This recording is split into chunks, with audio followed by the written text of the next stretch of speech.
members. I'd like to start by thanking Minister Harris for being in the Seanad today and all of the ongoing work he is involved in, firstly as an advocate for change and also in the Department of Health and preparing for a post-8 Amendment healthcare service if the referendum is successful. You are very welcome, as are all your efforts in this area. I'll start by welcoming the bill and that Ireland will soon have a chance to vote on this important issue. We are here today to right the wrong that was done to Irish women when the 8th Amendment was inserted into the Constitution in 1983. The Article 40.3.3 in our Constitution was a gross interference by the state in the private lives and decisions of every woman in Ireland. It said to women that your bodies are not your own, that you are not the ones in control of your own lives, that you cannot be trusted with decisions around your own health and autonomy, and instead a blunt constitutional instrument of less than 50 words shall be what dictates the lives of every pregnant woman in Ireland.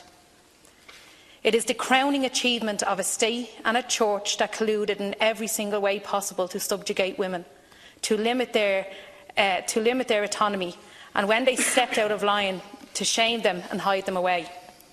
The 8th Amendment is not an outlier. It is the apex of an archaic, misogynistic movement within this country that shamed women for sex, that forbade them from access to abortion and contraception, that forbade them the recourse in unhappy marriages, that hid them in mother and baby homes and forced them to toil for their sins in the laundries. Now, thankfully, many of the hallmarks of an Ireland that were openly hostile to women are gone, and the power of the people and the institutions that oppress them has abated. The Ireland of 2018 is unrecognisably different to the Ireland of 1983. However, that crowning achievement of the Conservative forces within this country still remains. That few sentences in the Constitution that tells women their bodies are not their own and that the state cares not for their individual circumstances. It is in the full knowledge of how we got to this point that I am proud to be here as Ireland exercises its demons from mistreating women since the foundation of the state. The slow dismantling of a shameful culture that shamed women for their own bodies has led us here, and this is why I am so certain that a yes vote in the upcoming referendum is the right thing to do, pure and simple. I was incredibly proud to be a member of the Joint Oireachtas Committee on the 8th Amendment and contribute to the recommendations that have led us here today. The 8th Amendment is a barrier to the true equality of women in this state, and I will welcome its repeal. I also welcome the repeal of the rest of the Article 40.3.3 and the end of the 13th and 14th Amendments, which allowed for the extraordinarily hypocritical and deeply unjust situation where an Irish woman has a constitutional right guaranteed by her own state to travel abroad and to receive information about a service that her own country did not deem her worthy enough to provide her in an Irish hospital. We left Liverpool and London to care for women that should have been in Limerick and Galway, and it was objectively wrong.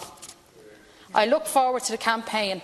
I'll be doing all I can to achieve a yes vote, to explain to people why they're being asked this question and why it matters. I hope that all politicians who support repeal will be going forward from today to campaign in support of their position. We need to become ambassadors for what we know to be true about abortion access in Ireland. We need to go into our communities, have conversations with neighbours, family and peers and make the case for repeal. Get out and canvass in your local areas. Don't worry if you don't convince someone on the spot. All you need to do is give them a seed of something to think about before referendum day. We have to be compassionate and accepting, and we need to understand that for many people this will be the first time they've had to seriously think about this issue. We need to listen, and we need not to shout people down for having valid concerns. There will be much commentary over the coming weeks about the language we should and should not use. What language will convince the undecided and what language will not? Some will make the debate about politics by stating that we have allowed the state or men or the establishment control our bodies for far too long. Some will say that the Church's influence over our lives and our decisions need to end. Some will focus their energies on pointing out why the 8th is medically dangerous or legally unworkable. We will hear that a beating heart is life, and yes, it's potential life, but not a human existing in this world. Developing life is not a human with human experience. I value life, I value its development, but I value myself more. I value my daughters more, I value my friends more, and I value women more. Everyone will feel a different argument works for them. Everyone will feel that different language is appropriate. They will talk about power, control and choice, and everyone is, of course, legitimate in how they approach this. But for me, I am a woman, I have 2 daughters, I have a job that I care about, an amazing mother, I have a boyfriend, a brother and relationships with friends. I have human rights and constitutional rights. I experience emotion. I have a sense of myself in the world. I depend on only myself to exist in the world. I breathe, I live, I sleep, I cry and I love. And my daughters too. For me, I come first. You come first. My girls, they come first. I would choose me. I choose Seanad and Lynn. If that decision had to be made to terminate a pregnancy, a potential life, I choose us.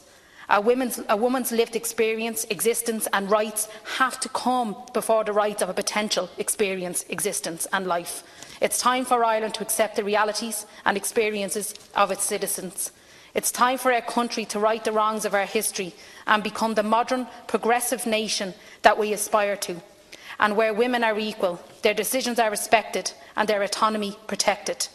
That's the Ireland I want to live in, that's the Ireland I want my daughters to live in, and I think that's the Ireland that we can live in if we vote to repeal the 8. Thank you. Senator Paul Gavin.